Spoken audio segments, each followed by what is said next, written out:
आज आपण जिल्हाधिकारी कार्यालयामध्ये आत्मदहनाचा प्रयत्न केला. नेमका कोणत्या कारणामुळे आत्मदहनाचा प्रयत्न केला, काय मागणी आहे तुमची?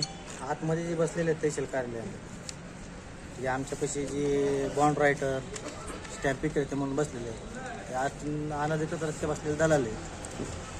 यांच्यापाशी बॉन्ड विक्रीचे परवाने असताना सुद्धा हे शेड बीड टाकून निवांत बसलेले आहेत दलाली करत. कुठला प्रकार आहे हा जसं की रजिस्टर ऑफिसमध्ये जर 50 रुपयाचं जर कोणतं काम होत असेल तर त्याला 500 रुपये घेणार, 1000 रुपये घेणार, 2000 रुपये घेणार.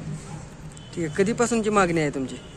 सन 2023 पासूनची मागणी आहे सर. मग ठीक आहे. तुमचं नाव काय, कुठून आलं? माझं नाव मुजाहिद रियाज अहमद मुजावर, कळंबून आलेलं आहे. ठीक आहे. कळममध्ये कुठं झालं अतिक्रमण?